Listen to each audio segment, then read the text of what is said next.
اس میں کاہن کی اجرت سے نبی کریم صلی اللہ علیہ وسلم نے منع فرمایا، صحابہ کہتے ہیں۔ اور کاہن سے مراد ہم نے آپ کو بتایا کہ نجومی ہوتے تھے کہ جو مستقبل کے حالات بتاتے تھے، تو اس لیے کوشش یہی کرنی چاہیے کہ اس قسم کا پیشہ اختیار نہ کیا جائے کہ نبی کریم صلی اللہ علیہ وسلم نے صراحتاً اس کی کمائی کو خبیث و ناجائز قرار دیا ہے۔ ایک اور حدیث لیتے ہیں، بخاری شریف کی روایت ہے، حضرت ابو جحیفہ رضی اللہ تعالی عنہ سے مروی ہے کہ نبی اکرم صلی اللہ علیہ وسلم نے خون کی قیمت، کتے کی قیمت اور زانیہ کی کمائی سے منع فرمایا، اور سود کھلانے والے، گودنے والی، گدوانے والی اور مصور پر لعنت فرمائی۔ تو دیکھیے سرکار صلی اللہ علیہ وسلم نے خون کی قیمت سے منع فرمایا کہ خون کو بیچنا یہ شرعاً جائز نہیں ہے۔ لیکن پہلے دور میں تو خون کی بیع نہیں ہوتی تھی باقاعدہ، یہ تو آج ہمارے ہاں جیسے بہت سے بلڈ بینک ہوتے ہیں جو باقاعدہ خون کو سیل کرتے ہیں، ایسا پہلے نہیں تھا۔ لہٰذا بعض شارحین نے یہی کہا کہ خون کی قیمت سے یہاں پر مراد ہے وہی جو ہم نے پچھلی حدیث عرض کی تھی کہ فسد لگایا، رگ کاٹی، اس کے پیسے لیے، خاص بس رگ کاٹنے کے، خون نکالنے کے پیسے لیے، یہ مناسب نہیں ہے۔ ہاں، آنے جانے کی کوئی اجرت لیتا ہے، عمل کی اجرت لیتا ہے، اپنی محنت کی اجرت لیتا ہے، اس کی گنجائش نکل سکتی ہے، جیسے کہ بعض حدیثوں میں آیا۔ لیکن اس کے اگر ظاہر کو دیکھا جائے کہ خاص خون کی قیمت سرکار نے منع فرمائی، تو یہ اپنے ظاہر پر بھی حدیث کو رکھا جا سکتا ہے، لہٰذا اپنا بلڈ بیچنا اور کسی سے بلا ضرورت بلڈ خریدنا یہ ناجائز ہوگا۔ ہاں، آج کے دور میں چونکہ اب پہلے دور میں ایسا نہیں ہوتا تھا کہ ایکسیڈنٹ اتنے خطرناک ہوتے ہوں، وہاں پر بہت ہی کم ایکسیڈنٹ ہوتے تھے کیونکہ وہ گدھے گھوڑے خچر ہوتے تھے، وہ کون سا بھاگ کر آ کے ٹکر لگے گی۔ آج آپ دیکھیں کہ گاڑیاں مار رہی ہیں ٹکریں، لوگ کچل رہے ہیں، بم بلاسٹ ہو جاتے ہیں، ایک دم کثیر لوگ حادثے کا شکار ہو جاتے ہیں، فوری طور پہ خون کی ضرورت پیش آتی ہے۔ لہذا اب تغیر زمانہ کے اعتبار سے، ضرورت زمانہ کے اعتبار سے بہت سے علماء نے اجازت دی ہے کہ انسان خون دے بھی سکتا ہے اور بوقت ضرورت خرید بھی سکتا ہے۔ تو اسی لیے ہم نے عرض کیا کہ بلا ضرورت اس کی خرید و فروخت نہ کی جائے، بچا جائے، لیکن بہرحال حدیث کا ظاہر کہتا ہے کہ خون کی قیمت ناجائز ہے۔ اس طرح کتے کی قیمت، اس کی ہم نے پچھلے پروگرام میں وضاحت کر دی تھی کہ وہ کتے، یہاں پہ وہ کتے مراد ہیں جن کو صرف شوقیہ پالا گیا ہو، نہ ان سے شکار کروانے کا ارادہ ہو، نہ گھر کی حفاظت کا ارادہ ہو، نہ بکریوں وغیرہ کو کنٹرول کروانا مقصود ہو۔ اس قسم کے کتے جو شوقیہ پالے جاتے ہیں وہ ان کا رکھنا بھی ناجائز، ان کا خریدنا بیچنا بھی ناجائز ہوتا ہے۔ اور تیسرا، نبی کریم صلی اللہ علیہ وسلم نے زانیہ کی کمائی سے منع فرمایا، یعنی زانیہ کی کمائی کھانے سے منع فرمایا کہ اگر کوئی زانیہ عورت ہے، وہ زنا کی اجرت لیتی ہے اور وہ دعوت کرتی ہے، وہ کوئی چیز کھلاتی پلاتی ہے، جیسے معاذ اللہ کوئی خاندان کی عورت ہو جو اس برے کام میں ملوث ہے اور وہ اپنے خاندان والوں کو بلاتی ہے، دعوت کرتی ہے، تو ہرگز اس کی کمائی نہ کھائی جائے۔ اور سرکار نے سود کھلانے والے پر لعنت فرمائی۔ سود کھلانے سے مراد یہ ہے کہ جو سود دے رہا ہو یا سود کی دعوت کرتا ہے، سود کے پیسوں سے، ہمیں پتہ ہے خالصتاً سود کے پیسوں سے دعوت کر رہا ہے، تو ایسے شخص کی دعوت قبول کرنے سے اجتناب کرنا چاہیے، اور یہ ناجائز، اور اس پر اللہ تعالیٰ نے لعنت فرمائی ہے۔ اسی طرح سود دینے والا، کہ اگر کوئی آفر کرتا ہے آپ اتنے پیسے مجھے دے دیں، میں آپ کو اتنے دوں گا، جیسے ہمارے یہاں بعض اوقات یہ آج کل اس طرح کا بھی معاملہ ہو جاتا ہے کہ جی آپ مجھے 2 لاکھ روپے دیں، جب میں آپ کو واپس کروں گا تو 2.5 لاکھ کر کے دے دوں گا، 2,25,000 کر کے دے دوں گا۔ تو یہ جو قرضے پر نفع طے کیا جاتا ہے یہ سود کہلاتا ہے۔ نبی کریم صلی اللہ علیہ وسلم نے واضح طور پہ بیان فرمایا کہ جو قرضہ نفع کھینچے وہ نفع سود ہے، تو لہٰذا یہ انٹرسٹ میں آئے گا، سود میں آئے گا، اس طرح کا کوئی معاہدہ ہرگز نہیں کرنا چاہیے۔ تو سرکار نے سود کھلانے والے پہ لعنت فرمائی۔ اس طرح گودنے والی، گدوانے والی پر، ٹیٹوز جیسے بنوا لیتے ہیں کہ وہ سوئی سے مطلب کوئی بھی ڈیزائن بنا لیا، پھر اس میں مسالہ بھر کے صاف کر دیتے ہیں، وہ چھپ جاتا ہے۔ پہلے دور میں سرما بھرایا جاتا تھا اس کے اندر، تو نبی کریم صلی اللہ علیہ وسلم نے ایسے لوگوں پر بھی لعنت فرمائی۔ پہلے زمانے میں عورتیں کرتی تھیں، آج تو مرد بھی کسی سے پیچھے نہیں ہے، تو جو کرے گا اس پر بھی لعنت، جو کروائے گا اس پر بھی لعنت ہے۔ تو کوئی بیوٹی پارلر والے سن رہے ہوں تو ناراض نہ ہوں، بہرحال ہم اپنے پاس سے نہیں عرض کر رہے، ہمارے نبی کریم صلی اللہ علیہ وسلم کا فرمان ہے، اس سے بچیے۔ اس سے بہتر کہ انسان ان نشانوں کے ساتھ اللہ کی بارگاہ میں جائے اور وہاں شرمندہ ہو، اس سے بہتر ہے کہ انسان تھوڑا سا اپنے نفسانی خواہشات کو روک لے۔ کیا فائدہ اس قسم کے فیشن کرنے کا، ایسی چیزیں اختیار کرنے کا جس سے اللہ بھی راضی نہ ہو اور رسول کریم صلی اللہ علیہ وسلم ناراض ہوں۔ جب ہم قبر میں پہنچیں گے، سرکار صلی اللہ علیہ وسلم کو دکھایا جائے گا، پوچھا جائے گا ما کنت تقول فی حق ھذا الرجل، تو اس شخص کے بارے میں کیا کہا کرتا تھا۔ اب اگر چہرے پہ ٹیٹوز بنے ہوئے ہیں، ہاتھوں پہ ٹیٹوز بنے ہوئے ہیں، تو ایسا نہیں ہے کہ وہاں پر بڑی جرت پیدا ہو جائے گی اور ہم فوراً پہچان کے کہہ دیں گے، بلکہ شرمندگی ہوگی، ندامت ہوگی، افسوس ہوگا۔ وہاں پہ بالکل ذہن حاضر ہو جائے گا، حرام حلال کی تمیز حاصل ہو جائے گی، سب کچھ حاصل ہوگا، اور بڑی شرمندگی ہوگی کہ یہ میں ایسے ظاہری حلیے کے ساتھ کیوں آیا کہ جب جو حلیہ مجھے نبی کریم صلی اللہ علیہ وسلم کی بارگاہ میں اس طرح شرمندہ کروا رہا ہے، تو پھر وہاں پہ پچھتانا نافع نہیں ہے۔ اس لیے بہتر ہے کہ یہاں تھوڑا سا انسان اپنے آپ کو کنٹرول کر لے، تھوڑا سا فیشن کم کر دے۔ جائز فیشن کرنا، جائز زینت اختیار کرنا تو مرد کو بھی منع نہیں ہے، بہنوں کے لیے بھی منع نہیں ہے، لیکن اس قسم کی ناجائز زینت اختیار کرنا اور پھر اس میں جرت کا مظاہرہ کرنا، یہ بڑی خطرناک چیز ہے کہ آج بعض لوگ باغی بغاوت کا مظاہرہ کرتے ہیں اور اس کو بھی مطلب اپنے لیے ایک نمایاں خوبی قرار دیتے ہیں کہ اگر کوئی منع کرے جی ناجائز، ارے یہ مولویوں کو تو چھوڑ دو، ہم نہیں ڈرتے مولویوں سے، یہ کریں گے کیا مولوی، لگائیں ہمارے اوپر فتویٰ۔ یہ جو آپ جرت کر رہے ہیں، یہ جو آپ ایک دلیرانہ انداز سے شرع احکام کو رد کر رہے ہیں، کیا اس میں کوئی کمال کا پہلو ہے؟ کیا کمال ہے؟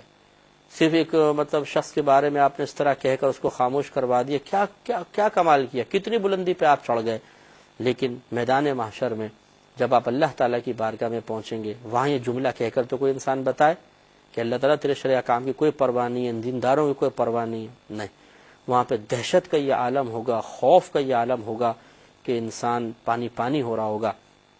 اگر ایسے لوگوں کو اپنی دلیری آزمانی ہو تو آسان سا ہم ایک نسخہ سامنے رکھ دیتے ہیں کہ آپ رات کے 12 بجے کسی سنسان قبرستان میں جا کر ذرا رات تو 12 بجے پہنچے تو رات کا کچھ پہر وہاں پہ اکیلے گزار کر دیکھیں، آپ ٹھہر جائیں تو ہمیں کہیے گا۔ وہاں کا پرہیبت ماحول 2 منٹ کے اندر ساری مردانگی، ساری دلیری، سارا اکڑ پن نکال دے گا۔ جتنے لوگ یہ دین کے بارے میں آج کلام کرتے ہیں اور الٹے سیدھے کمنٹس بولتے ہیں، تیز روشنیوں کے اندر بیٹھ کر بول رہے ہیں، وہ ذرا قبر کے اندھیروں کے پاس جا کر بھی دیکھ لیں کہ ایک دن آپ کو انہی اندھیروں کے اندر آنا ہے۔ وہاں پہ کوئی سرچ لائٹیں نہیں لگی ہوں گی، وہاں پہ کوئی کیمرے مین آگے پیچھے نہیں گھوم رہے ہوں گے، وہاں پہ سینکڑوں ٹی وی چینلز والے مائک آگے کر کے نہیں کھڑے ہوں گے، اکیلے قبر کے اندر جانا ہے۔ پھر پچھتاوا ہوگا، پھر ندامت ہوگی، پھر تیزی کے ساتھ چلنے والی اس زبان کے برے انجام کو اکیلے بھگتنا ہوگا۔ کیا فائدہ اس دلیری کا کہ جو وہاں پر لے جا کر انسان کے لیے انتہائی بزدلی کا سبب بن جائے اور وہاں پر آدمی ایک طویل عرصے تک اپنے اس عذاب کو بھگتتا رہے، ان زبان سے نکلنے والے الفاظ کی سزاؤں کو اکیلا برداشت کرتا رہے، اور پھر میدان محشر میں ایسا نہیں ہے کہ عالم برزخ میں سزا پانے کے بعد ضروری نہیں ہے کہ میدان محشر میں انسان بچی جائے۔ ایسے بھی ہوں گے، ویسے حدیث میں ہے کہ نبی کریم صلی اللہ علیہ وسلم نے فرمایا کہ میری امت گناہوں سمیت قبر میں جائے گی اور بخشی ہوئی باہر نکلے گی، تو یہ بھی فرمایا، لیکن یہ ہر ایک کے لیے نہیں ہے۔ بہت سے ایسے ہوں گے جو گناہوں سمیت بھی نکلیں گے، تبھی وہ جہنم میں جائیں گے، پھر سرکار کی شفاعت سے باہر آئیں گے۔ اور اللہ نہ کرے اس قسم کے جو جرت مندانہ کلمات کہتے ہیں، ان کے ایمان کا بڑا خطرہ ہوتا ہے کہ اگر ایمان ضائع ہو گیا پھر تو مغفرت کے دروازے بند ہیں، پھر بخشش نہیں ہے، پھر کسی کی دعا اس کے حق میں قبول نہیں ہوگی، پھر میدان معاشر میں وہ کافروں کے ساتھ ہی اٹھے گا، کافروں کے ساتھ ہمیشہ ہمیشہ ہمیشہ کے لیے جہنم میں جائے گا، کبھی جنت میں جانا نصیب نہیں ہوگا۔ تو آج کی چرب زبانی کیا نافع دے رہی ہے، کون کتنے انعام دے دے گا؟ اگر کچھ پیسہ مل بھی جائے گا، بالفرض کسی سے خوش ہو کے آپ کو کچھ انعام دے بھی دیا، یا تو کتنے عرصے کھا لیں گے اس کو، کیا فائدہ ہوگا؟ اس لیے تھوڑا سوچئے سمجھیے، ہم سب کو سوچنا چاہیے، سمجھنا چاہیے کہ اس قسم کی حرکات نہ کریں، صرف جائز طریقے اختیار کریں۔ تو یہ ٹیٹوز وغیرہ بنانا، اس کو سرکار نے منع فرمایا، اور مصور پر لعنت فرمائی۔ مصور تصویر بنانے والا، تو پہلے دور میں تو تصویر کی مطلقاً ممانعت تھی، کیونکہ سیکورٹی پوائنٹ آف ویو سے کوئی تصویروں کی حاجت نہیں تھی، کوئی آئیڈینٹی کے لیے کوئی تصویر کی حاجت نہیں تھی، لیکن آج مطلب شناخت کے لیے بہت ضروری ہے کہ ہم شناختی کارڈ بنواتے ہیں، پاسپورٹ بنواتے ہیں، اسی طرح دیگر ڈاکومنٹس میں ہماری تصاویر لگتی ہیں۔ اب ایک مطلب تصویر بنوانا بعض صورتوں میں قانونی حیثیت اختیار کر گیا ہے، قانون ہے کہ آپ تصویر بنوائیں گے۔ تو ایسی جو مطلب تصویر بنانا جو قانون کے تحت آ جائے وہ ایک مجبوری کی صورت ہوتی ہے، اور آج کل بہرحال ضرورت بھی ہے۔ اگر آپ یہ کہتے ہیں کہ جی ہم تصویر بالکل نہیں بنوائیں گے تو یہ مناسب نہیں ہے، کیونکہ ہو سکتا ہے کہ اگر ہم مطلب کوئی شخص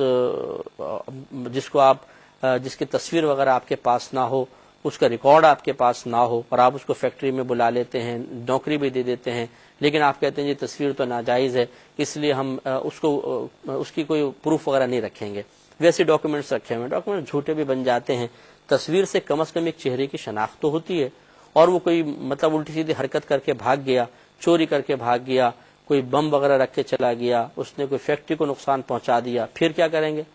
اب وہاں پر ہم وہ شکل صورت تو ہمارے پاس محفوظ ہے نہیں، اس کی ہم نے ویڈیو تو بنائی نہیں تھی، ہم نے پکچر کھینچنا تو ناجائز قرار دیا تھا، اب کیا کریں گے؟ تو اس لیے اس قسم کی صورتحال سے بچنا چاہیے، اور اس قسم کے فرسودہ خیالات سے فی زمانہ ذرا باہر نکلنا چاہیے۔ اب ماحول بدل گیا ہے، بعض چیزیں انتہائی ضروری ہو گئی ہیں، اس لیے اس چیز کا خیال کرنا ہوگا، لیکن جہاں ضرورت ہے، جہاں ضرورت نہیں ہے، شوق ہے صرف، وہاں پہ ممانعت اپنی جگہ قائم رہے گی۔ جیسے شادی بیاہ میری شوقیہ تصویریں کھنچوا رہے ہیں، ویسی اسٹوڈیو میں جا کے کھنچوا رہے ہیں،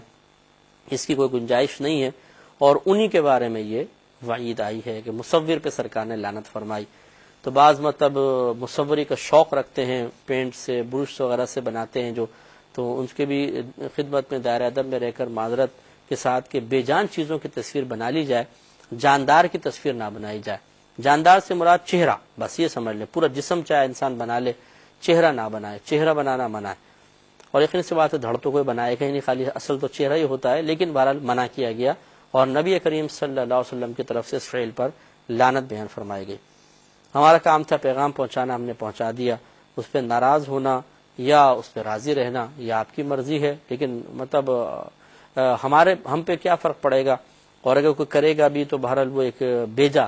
کام کر رہا ہے، کہ اگر ایک پوسٹ مین ڈاکیا آپ کو ایک لیٹر لا کر دیتا ہے جس میں آپ کی تعریفیں لکھی ہیں تو پوسٹ مین کا کیا کمال، اور اگر اس میں بری باتیں لکھی ہیں، آپ کو برا بھلا کہا گیا ہے تو پوسٹ مین کا کیا قصور؟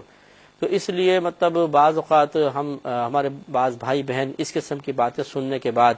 بیان کرنے والے پر ٹوٹ پڑتے ہیں، اسے الٹا سیدھا بولتے ہیں، اور حقیقتاً وہ اس کو نہیں کہہ رہے بلکہ وہ اللہ تعالیٰ اور اس کے رسول پر معاذ اللہ کلام کر رہے ہیں، تو سوچئے کہ کیا بول رہے ہیں اور اس سے کیا انجام ہوگا۔ صحیحین کی یہ روایت ہے بخاری و مسلم کی، حضرت جابر رضی اللہ تعالی عنہ سے مروی ہے کہ انہوں نے فتح مکہ کے سال میں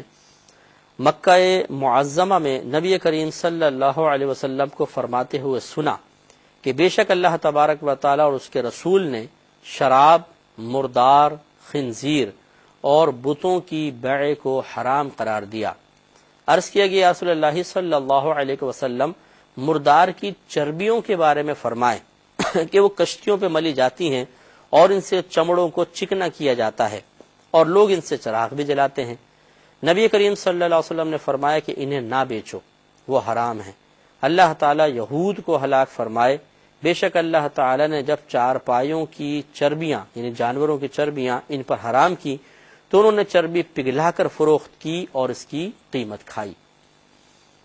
اس کو دیکھیں، سب سے پہلے سرکار نے شراب کو حرام فرمایا، بیع الخمر، خمر کو حرام فرمایا کہ شراب بیچنا حرام ہے۔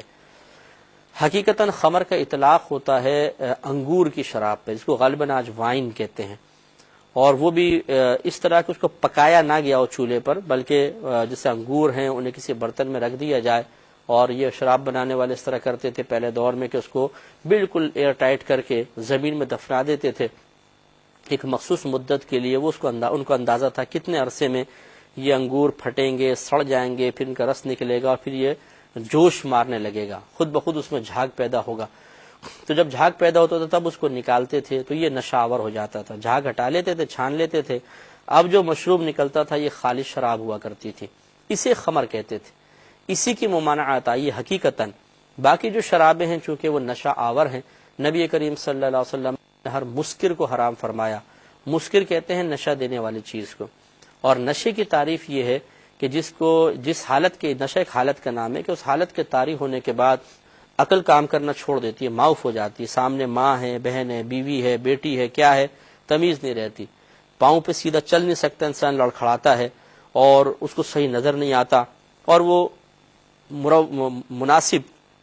روانی کے ساتھ جملے نہیں بول سکتا، ٹوٹی پھوٹی آوازیں نکلتی ہیں، یہ ہے حالت نشہ۔ تو ہر وہ چیز جو اس حالت میں مبتلا کر دے اس کو سرکار صلی اللہ علیہ وسلم نے منع فرمایا۔ تو خمر کی چونکہ ممانعت آ گئی، خمر کے بارے میں تو یہ کہ قطرہ بھی اگر آپ پیئیں گے تو حرام اور گناہ کبیرہ، چاہے نشے کی سی کیفیت تاریخ ہو یا نہ ہو، لیکن باقی شرابیں اس حد تک پینا کہ حالت نشہ میں انسان مبتلا ہو جائے تب وہ منع کی جائیں گی۔ بعض فقہا نے مطلقاً ان کو بھی منع فرمایا کہ اگر ہم تھوڑی کی اجازت دیتے ہیں کہ چلو جی نشہ نہیں آیا تو آپ پی لیں تو لوگ زیادہ میں مبتلا ہو جائیں گے، اس لیے منع کر دیا گیا کہ شراب کو بالکل نہ پیا جائے۔ اب اس کے بیچنے کی صورتحال آتی ہے، شراب بیچنا بھی حرام اور گناہ کبیرہ ہے، لیکن جیسے ابھی تھوڑی دیر پہلے بھی یا پچھلے پروگرام میں غالباً بات ہوئی تھی کہ بعض یورپ کنٹریز میں سپر مارکیٹس ہیں اور ان میں مسلمان مجبور ہیں اس بات پر کہ وہ شراب رکھتے ہیں، اور صرف غیر مسلموں کے لیے رکھی ہوتی ہیں، اور وہ اس لیے رکھی جاتی ہیں کہ اگر اس کو نہ رکھیں تو اس سے واقعی کاروبار پہ بہت بڑا ایفیکٹ پڑتا ہے کہ ایک گاہک اگر انگریز آتا ہے مثلا خریدنے کے لیے، وہ شراب بھی لینا چاہتا ہے، 10 اور آئٹم بھی لینا چاہتا ہے، لیکن اس کو شراب نہیں ملتی ہے، تو یہ ویسی فطری تقاضا ہوتا ہے کہ جس سپر مارکیٹ سے تمام چیزیں ملیں، ایک جگہ سے چیزیں مل جائیں، انسان وہیں سے لیتا ہے۔ یوں نہیں کہ ایک یہاں سے لیا اب یہاں سے نکل کے دوسری دکان میں جاؤ 4 چیزیں وہاں سے لو، تو وہیں سے لے گا جہاں سے 5 چیزیں اس کو ملیں گی، اس سے بھی فرق پڑتا ہے اور نقصان ہوتا ہے۔ تو وہ لوگ پوچھتے ہیں کہ اب ہم کیا کریں؟ تو دیکھیے اس میں امام اعظم ابو حنیفہ رضی اللہ تعالی عنہ کا فیصلہ یہی ہے کہ اگر کوئی غیر مسلم شخص رکھا جائے جو صرف غیر مسلم کو بیچے اور بیچ کے پھر اس کی وہ کمائی لیتا ہے اور وہ آپ کو دے دیتا ہے تو یہ جائز ہو جائے گا، یہ حلال ہے، مطلب جائز ہے، کیونکہ اب غیر مسلم کو بیچ رہا ہے، مسلمان نہیں بیچ رہا ہے، اور ہم نے غیر مسلم کو گویا کہ رکھا ہے کہ آپ اس چیز کو سیل آؤٹ کریں، غیر مسلم کو بیچتا ہے، اس کی اجرت اور اس کی کمائی اب مسلمان لے سکتا ہے، اس کے لیے جائز ہے۔ اس لیے کہ شراب بھی ایک مال ضرور ہے، اگرچہ ہماری امت میں نہیں ہے لیکن پچھلی امتوں میں شراب پینا جائز تھا۔ نشہ اگرچہ ہر امت میں حرام رہا لیکن شراب پینا پچھلی امتوں میں جائز رہا ہے۔ تو اب چونکہ یہ پچھلی امتوں کے نزدیک ایک مال تھا، ہمارے نزدیک نہیں ہے، تو اگر مسلمان کے پاس مثال کے طور پر شراب ہے، وراثت میں اس کو مل گئی، تو وہ غیر مسلم کو دے کر سیل آؤٹ کروا سکتا ہے اور اس کا پیسہ رکھ سکتا ہے۔ اس طریقے سے اس حیلہ شرعی پر عمل کر سکتے ہیں، حیلہ شرعی سے مطلب امام اعظم کی رائے پر عمل کر سکتے ہیں تاکہ کاروبار پہ افیکٹ نہ پڑے، لیکن افضل اور اعلی صورت یہی ہے کہ نہ بیچی جائے، لیکن اگر بیچیں تو پھر غیر مسلم کے ذریعے بکوا سکتے ہیں۔ اس پر اور کلام کریں گے اگلے پروگرام میں۔ وآخر دعوانا ان الحمدللہ رب العالمین۔